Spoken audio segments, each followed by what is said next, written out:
Hello guys, good morning, welcome to my channel and it's me again, ang inyong Chismosong Kalda Vlogger. So gusto ko munang magpasalamat sa inyong lahat sa mga walang sawang tumatangkilik, nanonood, sumusuporta at sumusubaybay ng aking mga videos and syempre sa mga nagsusubscribe dito sa channel ko.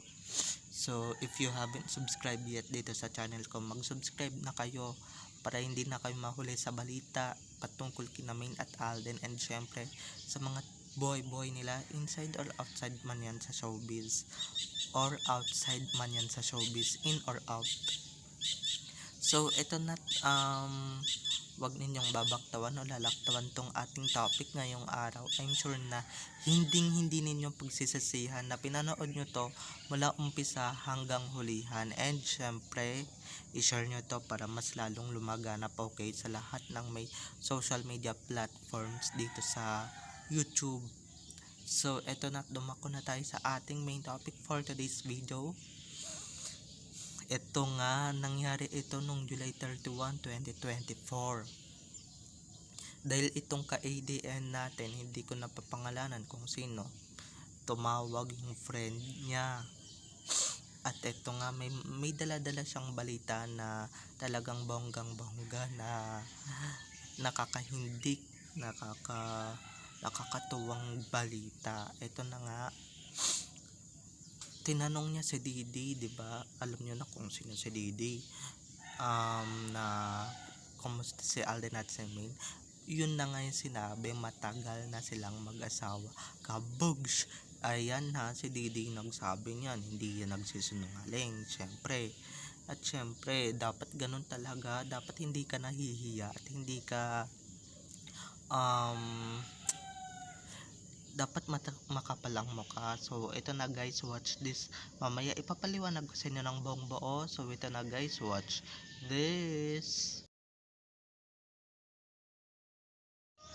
At kung nakita nyo na nga yung recap, so once again, say TTO sa mga admin.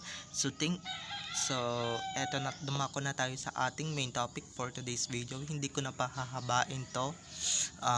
Like what I said earlier, no, kanina, kasi nga inulit ko, maraming maingay.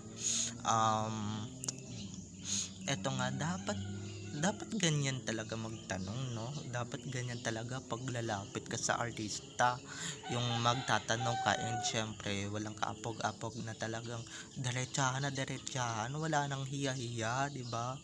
Wala nang, lalong lalo na kung yung kaklose ng iniidolo natin yung tatanungin mong artista. Hindi, syempre maraming malalaman yan at maraming alam yan, kasi nga na-experience na din niya yan noon na tinatago, and syempre parang hindi magkakilala pag nagkikita. So at naranasan niya rin na maging bida sa sarsuela noon sa panahon niya.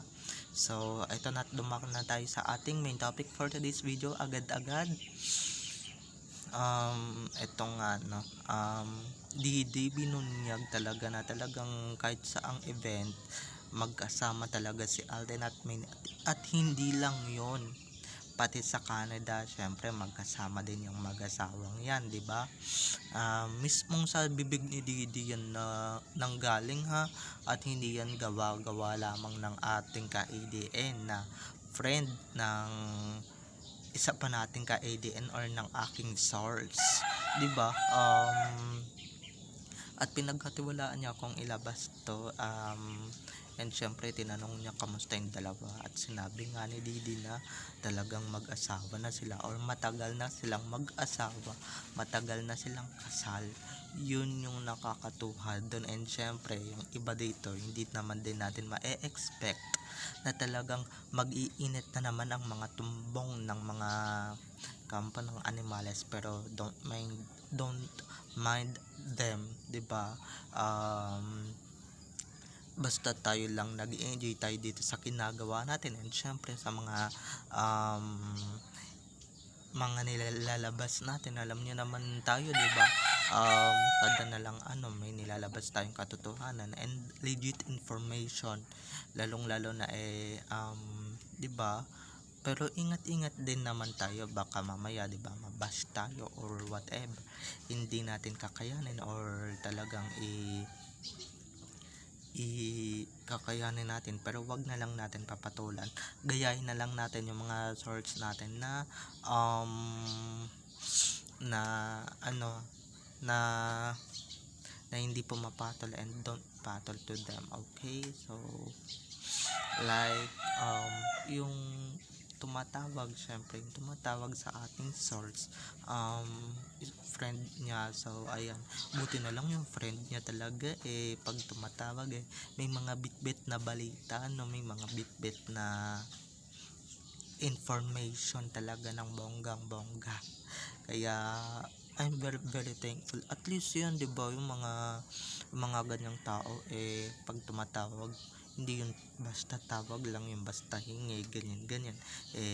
'Di ba, kung tatawag kayo dapat may silbi, dapat yung may information kayong dala, may mga balita kayong dala, 'di ba? Wala ding silbi kung tatawag kayo kung wala naman kayong dalang information, or hindi niyo alam yung sasabihin niyo, 'di ba? Kaya eto na, buti na lang na hindi nasayang yung pagkakataon, and yan, no, marami silang alam, maraming alam yung mga artista, lalong lalo na yan si Didi, pati si MR na asawa niya, si KA, si MT, 'di ba, si BS na katrabaho ni Alden sa AOS, lahat sila, 'di ba, si Mangga, si Lamok, 'di ba, lahat sila, si RC, maraming alam yung mga yan, kaso takot nga lang sila magsalita, dahil alam nyo naman pag nagsalita sila ng bonggang bongga mapapagalitan sila, 'di ba? Lalong lalo na contractors pa naman sila ng kanguso, 'di ba, ng katuso. So para hindi mabuking at hindi mahalatang alab sila, dahil naku, buti na lang, salamat, 'di ba, nung walang nakakakita at walang nakakapansin talaga dun sa katotohanan na naibunyag ni Didi, 'di ba? But si RN hindi niya tinanong, sayang, kabatch na rin yun sa Starstruck. Kasi nga, ikwento ko lang, no, very very fast.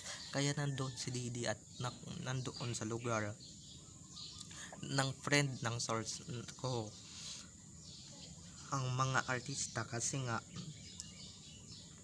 isa din siya sa mga nasalanta ng bagyo, kaya nandoon yung mga kanguso artists, 'di ba? Oo, mamaya, oo, nandoon, kaya yung mga ganyang tao wag muna kayo magpa-picture, 'di ba? Tanungin niyo na muna talaga kung nasaan yung dalawa, and syempre kaya eto lang, kaya ganyan magsalita yan si Didi, kaya yan ganyan mag booking, syempre, 'di ba, na experience din niya, 'di ba, noon parehas lang silang sikat ng Aldab, kaya 'di ba, tago-tago yung tunay na relasyon, and syempre gumamit ng fake na tao para doon sa fake na relasyon, 'di ba, kung sino-sino inuugnay, sino-sino yung dinidikit para sumikat man lang, 'di ba, para magkaroon ng project, magkaroon ng biyaya, o magkaroon ng mga proyekto, 'di ba, iba't ibang kanguso stars, pero deep inside sila naman umamin, pero yung matatagalan pa naman, 'di ba? Pero kung mga tanga kayo, edi syempre ini-expect nyo yan, 'di ba? Pero kung mga alien kayo, noon pa lang alam nyo na sa KS, 'di ba?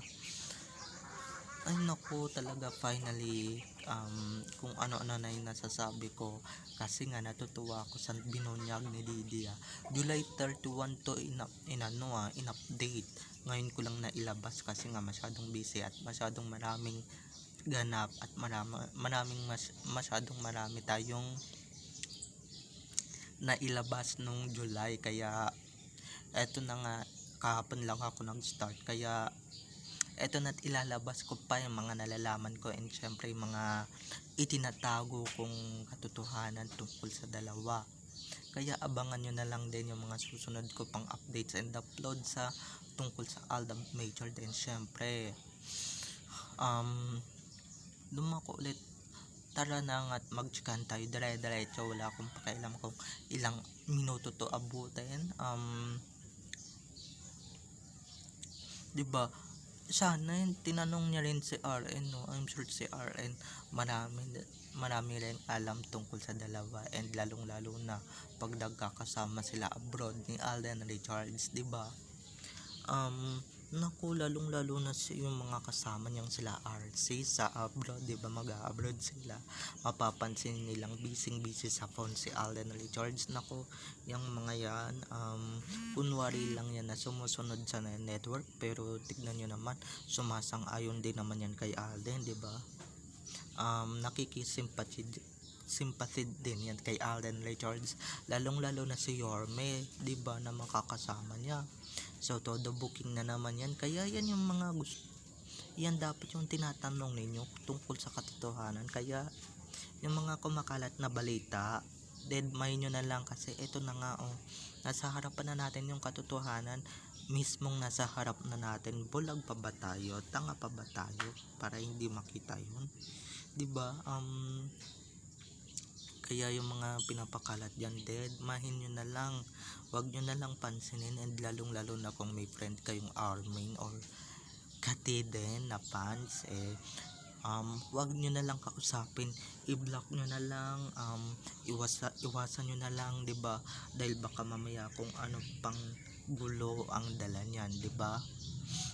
Ayaw natin ng ganun, ayaw natin ng gulo, at ayaw natin ng sila lang din naman naghanap ng gulo. Kaya gusto natin peace na peace tayong lahat, 'di ba? So doon na, sana nalinawan kayo sa mga update ko ngayong araw, or sa update ko.